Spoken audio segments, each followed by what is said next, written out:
Dios de mi corazón,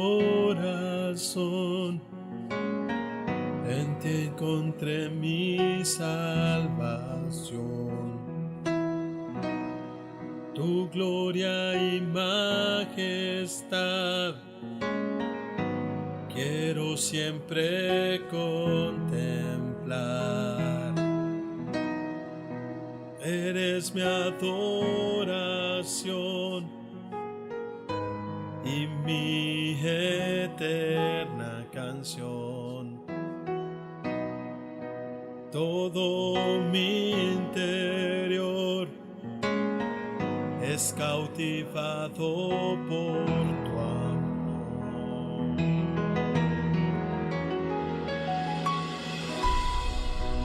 Eres Dios eterno, solo tú eres bueno, Dios incomparable eres tú.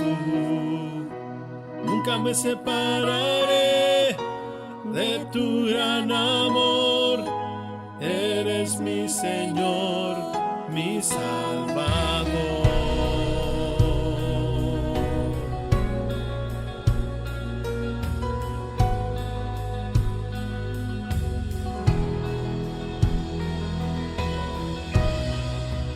Dios de mi corazón, en ti encontré mi salvación. Tu gloria y majestad quiero siempre contemplar. Tú eres mi adoración y mi eterna canción. Todo mi interior es cautivado por tu amor.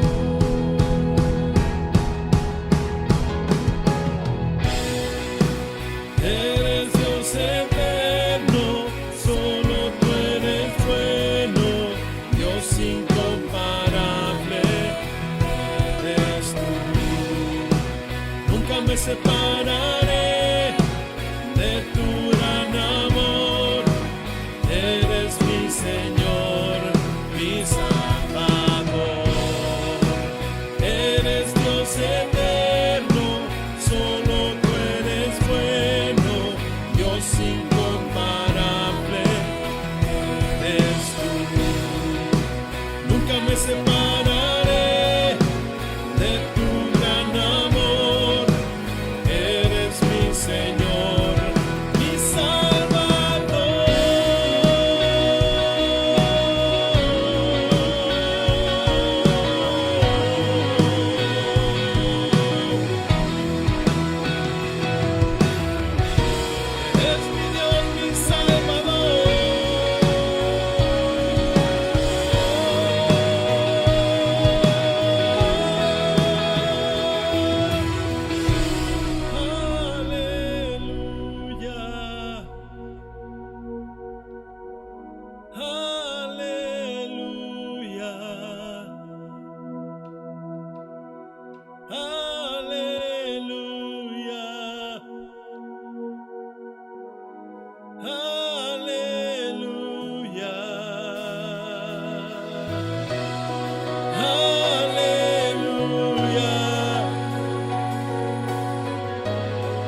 separaré de tu gran amor.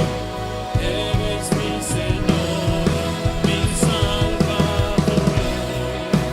Eres Dios eterno, solo tú eres bueno, Dios incomparable. Eres tú. Nunca me separaré de tu gran amor. Eres mi Señor, mi Salvador. Aleluya.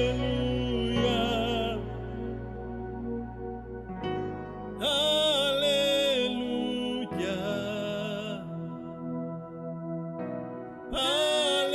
Aleluya. Aleluya.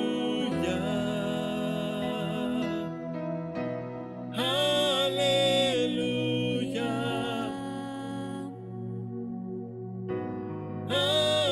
Aleluya.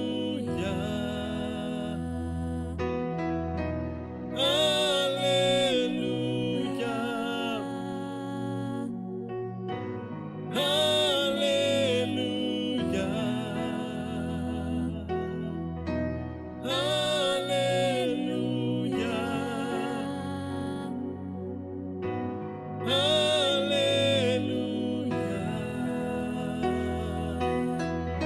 Aleluya.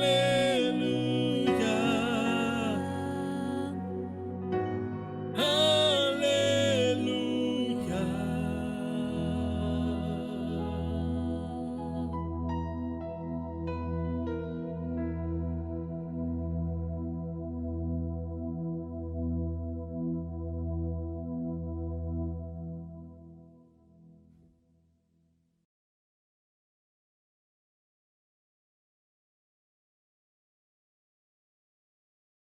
Hola a todos ustedes, mi nombre es Luis Germán Pérez Quirós y tengo el gusto de poder compartir con ustedes la palabra del Señor. Es muy importante considerar que la palabra de Dios es lámpara a nuestros pies y lumbrera a nuestro camino. Quiere decir que es la que nos orienta, nos dirige en nuestra vida. El día de hoy voy a tratar el tema de escalando nuestros montes, parte 3. ¿Por qué los montes? Porque la vida cristiana siempre cuesta arriba. Nuestra base bíblica está en el Salmo 121, de los versos 1 y 2, que dice: alzaré mis ojos a los montes. ¿De dónde vendrá mi socorro? Mi socorro viene de Jehová, que hizo los cielos y la tierra. Padre Santo, encomiendo mis palabras a tu Santo Espíritu para que me guíen y me hagan presentar tu palabra como tú deseas que sea presentada. Abre los ojos y los entendimientos espirituales de todos los oyentes para que esta palabra caiga en tierra fértil, dé fruto, no sea simplemente un conocimiento más, una enseñanza teórica, sino que toda la gente que escuche esta predicación aplique en sus vidas todos los postulados que se van a presentar a continuación. Te agradezco que me hayas permitido cumplir la gran comisión de predicar tu palabra a toda criatura como tú lo deseas. En el nombre de Cristo Jesús. Amén. Hemos visto en partes anteriores de este mismo tema 7 montes bíblicos. El monte Sinaí, donde hablamos de los 10 mandamientos. El monte Carmelo, que tratamos del evento en el cual el profeta Elías venció a los 400 profetas del dios falso Baal. Del monte de la tentación, donde ya Jesucristo fue tentado por el demonio y lo venció con la palabra de Dios. El monte del precipicio es cuando el Señor fue llevado a ese monte por los rabinos de aquella época que no entendieron que él era el Mesías y lo trataron de tirar de ese monte para despeñarlo, pero él pasó en medio de ellos. El monte de la transfiguración, donde vimos cómo el Señor Jesús fue resplandeciente ante los ojos de Pedro y de Juan, donde se transfiguró delante de ellos y estuvo hablando con Moisés y Elías. El monte de las bienaventuranzas, donde se mencionan una serie de enseñanzas básicas para la vida cristiana. Y finalmente el monte de Sión, que es se puede decir, un monte muy singular, porque es el que está en Jerusalén, que es de donde al final de los tiempos el mismo Jesucristo va a gobernar. Nos toca ahora ver los últimos 3 montes de esta serie, que es una serie de alpinismo espiritual: el monte de los olivos, el monte Moria y el monte Calvario. Con ello, nosotros que somos los soldados de Cristo, tendremos el bagaje completo de municiones para dar la batalla en un mundo que se despeña inexorablemente al infierno de la segunda muerte. Debemos rescatar a los más que podamos, ya que el ejército de Dios no reparte ni balas ni muerte, sino la semilla de la palabra, que reparte también la vida eterna que ya compró Cristo para todos los que creen en su nombre y viven en consecuencia a ello. Esta es la base, pues, conceptual de esta predicación. Empezaremos con el monte de los olivos. Lucas capítulo 22, de los versículos 39 al 46, nos dice lo siguiente respecto a este monte. Y saliendo, se fue, como solía, al monte de los olivos, y sus discípulos también le siguieron. Cuando llegó a aquel lugar, les dijo: orad, que no entréis en tentación. Y él se apartó de ellos a distancia como de un tiro de piedra, y puesto de rodillas, oró, diciendo: Padre, si quieres, pasa de mí esta copa, pero no se haga mi voluntad, sino la tuya. Y se le apareció un ángel del cielo para fortalecerle. Y estando en agonía, oraba más intensamente, y era su sudor como grandes gotas de sangre que caían hasta la tierra. Cuando se levantó de la oración y vino a sus discípulos, los halló durmiendo a causa de la tristeza. Y les dijo: ¿por qué dormís? Levantaos y orad para que no entréis en tentación. En otra parte de la Biblia, en Zacarías del capítulo 14, versos 3 y 4, a este respecto del monte de los olivos nos menciona lo siguiente: después saldrá Jehová y peleará con aquellas naciones como peleó en el día de la batalla, y se afirmarán sus pies en aquel día sobre el monte de los olivos que está enfrente de Jerusalén al oriente. Esto quiere decir, habla aquí Zacarías de la segunda venida de Cristo, que va a bajar precisamente en ese monte en el cual oró hasta que le salían gotas de sangre de los ojos. Ahí vendrá como triunfador a la batalla final del Armagedón. Pero ese es otro tema. Ahora bien, ¿cuáles son las enseñanzas de este monte? En este monte destacó la importancia de orar fervientemente, mas siempre apegarse a los planes y designios de Dios. En tiempos muy difíciles tenemos que velar y orar. También debemos de cuidarnos de los traidores, como aquel Iscariote que por dinero entregó a su pastor empleando la hipocresía en el famoso beso de Judas. En este monte yo veo también una enseñanza muy importante, que es la del propósito de Dios. Recordemos lo que veíamos un momento antes, que Jesús le decía a su Padre: si te es posible, aparta de mí esta copa. Lo que quería decir es de que veía tan difícil y tan tremendo lo que le iba a pasar, pues que oró a su Padre diciendo: ¿que no hay algún otro plan?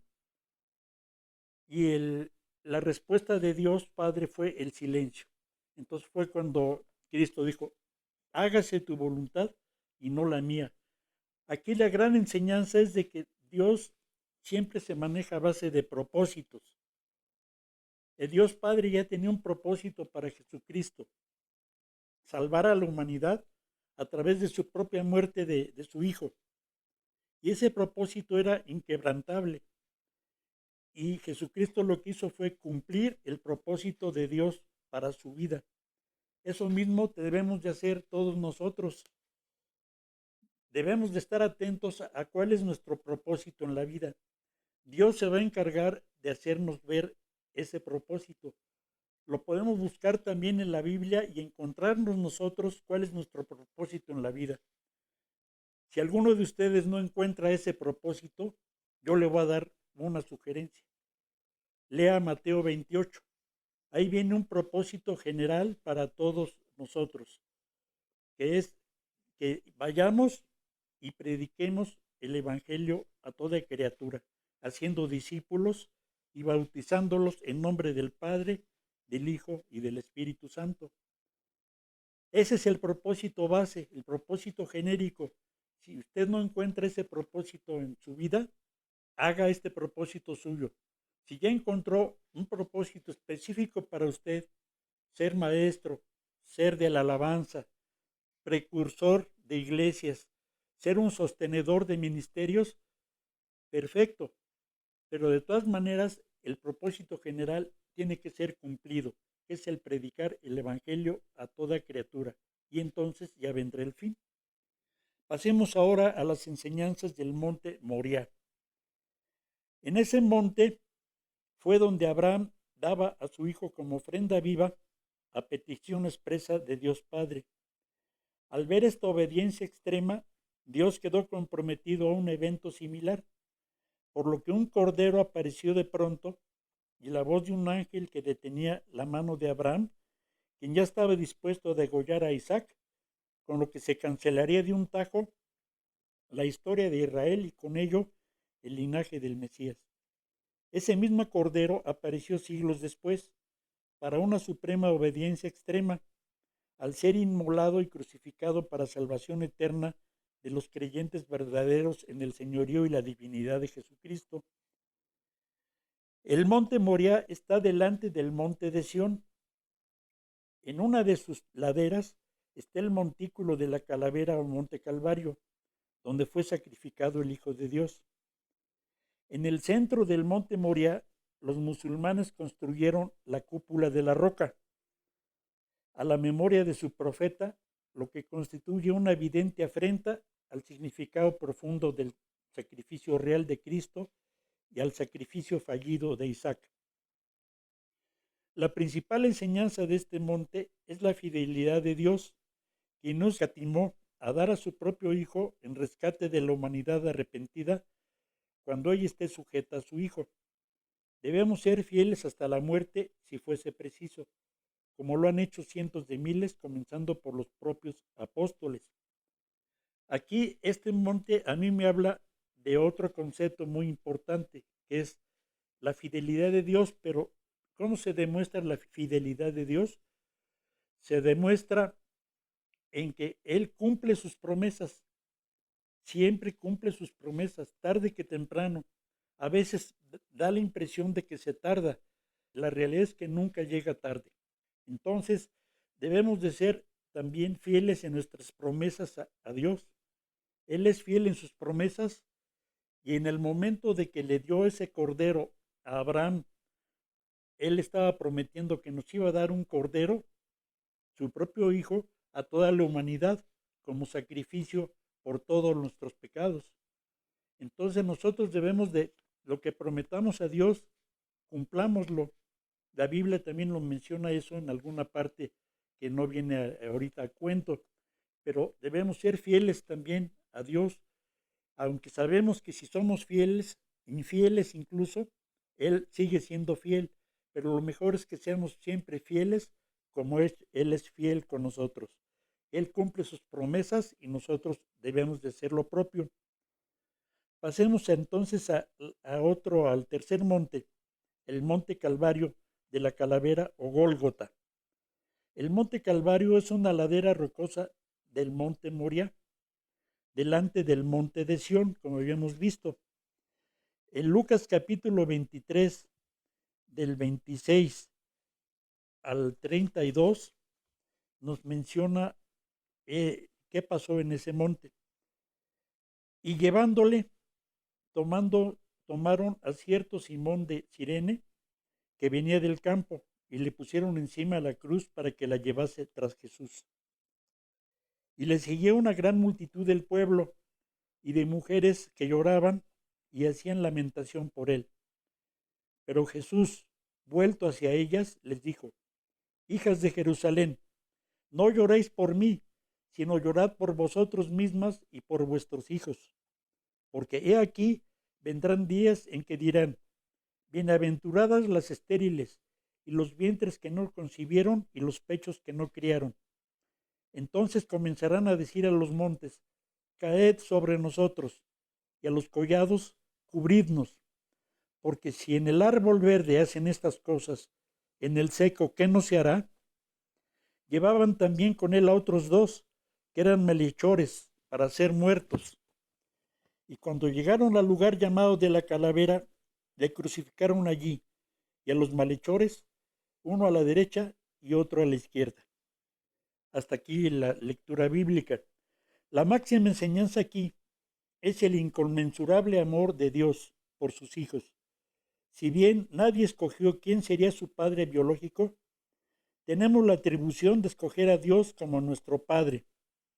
En Juan capítulo 1, del verso 11 al 13, nos dice lo siguiente: a los suyos vino, y los suyos no le recibieron, mas a todos los que le recibieron, a los que creen en su nombre, les dio potestad de ser hechos hijos de Dios, los cuales no son engendrados de sangre, ni de voluntad de carne, ni de voluntad de varón, sino de Dios. Entonces, pues, debemos concientizarnos que nuestro destino final no es el cielo, sino cielos nuevos y tierra nueva, donde moraremos los justos. Esta cita es en Apocalipsis 21, versos 1 y 2. Esto es en síntesis que en toda circunstancia debemos ser valientes, pues no nos ha sido dado un espíritu de cobardía, sino de dominio propio. Que aún en circunstancias extremas no olvidemos a nuestra familia, recordando cómo Cristo, bañado en sangre, dispuso un futuro digno y seguro para María, encomendándosela a Juan. Aquí yo veo también un concepto muy importante, que es el de la presencia de Dios. En algún otro tema que ya vimos antes, otra predicación, hablábamos de las palabras de Cristo siendo crucificado en la cruz. En tres de ellas queda evidente que en la crucifixión hubo un asistente excelso, Dios Padre. Por ello, en una de las palabras, Cristo le dijo: Padre, perdónalos porque no saben lo que hacen. En otra parte también dijo: Dios mío, ¿por qué me has desamparado? Porque ya el sufrimiento era tan grande que ya pensaba que Dios Padre lo había abandonado, pero no era así. Dios Padre simplemente había apartado sus ojos de él. ¿Pero por qué hizo esto? Para mirarnos a nosotros. Y la última palabra que dijo Jesucristo fue: en tus manos encomiendo mi espíritu. O sea, el Padre estaba presente ahí, y ya cuando sintió la muerte que lo llegaba, se encomendó a su Padre. Entonces la presencia de Dios siempre, valga la redundancia, está presente. Aquí yo me recuerdo un cuadro que dice Las huellas de Cristo. Es un cuadro donde viene dos pares de huellas caminando en un lodazal, y en un momento dado solamente aparecen unas huellas. El cuadro se llama Las huellas de Cristo. Yo ya viví, como muchos otros, esta situación. Yo tuve un evento, una situación muy extrema en mi adolescencia. Si hubieras aplicado ese evento a un cuadro, hubiera visto dos pares de huellas, las mías del caminando y a un lado otras huellas que yo no veía quién me estaba acompañando, pero me estaba acompañando el mismo Jesucristo. Pero de repente ya nada más hubo unas huellas solas y no eran las mías, eran las de Jesucristo, que en el punto más duro de mi vida, Él me llevaba cargando. Entonces la presencia de Dios siempre está a nuestro lado y no debemos de perder la esperanza. Ahora que estamos en esta pandemia tan complicada, Cristo está al lado de todos nosotros para llevarnos a buen puerto y a darnos la salud como su propia palabra nos lo dice. Él sanará todas nuestras heridas y todas nuestras dolencias. Pasemos a una parte final que es del mismo monte Calvario. A un costado del monte Calvario está la tumba de Cristo. Hay una tumba que se llama la tumba del jardín. Esta es una tumba, cuenta con pruebas arqueológicas que confirman la narración bíblica que la califican como la tumba de Cristo, entre las cuales se pueden citar: fue excavada en un costado del monte Moría, a las afueras de Jerusalén, en un lugar de tránsito de personas, el Gólgota. Otra que fue artificialmente extraído al monte en un lugar llamado de la Calavera, formación natural que desde dos ángulos tiene la apariencia de una calavera, cerca de un jardín con una gran cisterna para acumular aguas de lluvias, con una tumba excavada en la roca, con el espacio para una enorme roca rodante. En el frente de la puerta se podía apreciar desde afuera el lugar donde pusieron el cuerpo.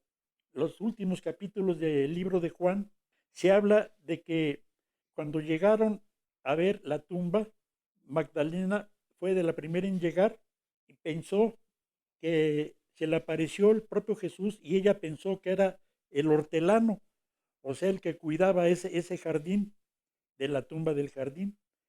También se menciona que después llegó Pedro corriendo y desde afuera pudo observar que no estaba el cuerpo y que los lienzos estaban a un lado. Entonces todo indica que esta tumba del jardín fue realmente la tumba de Cristo. Pero la realidad es de que en esta tumba hay una enseñanza más. Cristo resucitó ahí. No solamente lo guardaron ahí durante 3 días, sino que de ahí surgió Cristo resucitado. Y Cristo resucitado nos da el gran privilegio que se menciona en Juan capítulo 1. Es al nosotros recibirlo, eso nos da la potestad de ser constituidos hijos de Dios. Entonces, esta tumba del jardín nos heredó el privilegio de poder ser constituidos hijos de Dios. Entonces, para ello, como la Biblia lo menciona, hay que confesar con nuestra propia boca y creer en nuestro corazón que es el Hijo de Dios y que Él es el Señor de nuestra vida. Si confesamos con nuestra boca que Él es el Señor, que Él resucitó de los muertos, que es el Hijo de Dios y que Él es el dueño de nuestra vida, lo estamos recibiendo. Y esa misma oración es la que nos constituye en hijos de Dios y tener todos los privilegios de los hijos de Dios. Debemos orar y estar velando, estudiando la palabra y aplicando sus enseñanzas, porque no sabemos si realmente esto es, como menciona Mateo 24, el principio de dolores que se van a demostrar con hambre y con pestes.